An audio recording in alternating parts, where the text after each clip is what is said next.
కమల్ గారాల పట్టి శృతి హాసన్ కి అటు తమిళ ఇటు తెలుగులో మంచి ఫాలోయింగ్ ఉంది.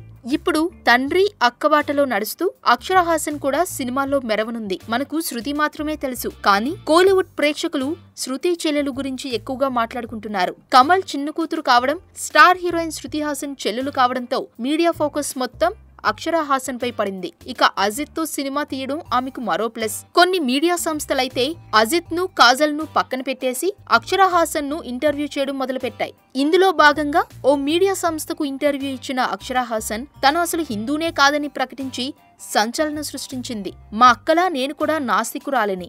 ఏ దేవుడు దెయ్యాలు లాంటి అంశాలు నాకు అస్సలుండవు. వీటికి దూరంగా మానవ సంబంధాలపై నిర్మితమైన బౌద్ధమతం నాకు బాగా నచ్చింది. అందుకే ఈ మధ్య బౌద్ధమతం స్వీకరించాను అని అక్షరా హాసన్ చెప్పుకొచ్చింది. ఇక సినిమాల గురించి మాట్లాడుతూ తన తండ్రి, అమ్మ, అక్క అందరూ పరిశ్రమలోనే ఉన్నారని, వాళ్ళ ప్రభావం తనపై పడకుండా పాత్రలు ఎంచుకుంటానని చెప్పుకొచ్చింది.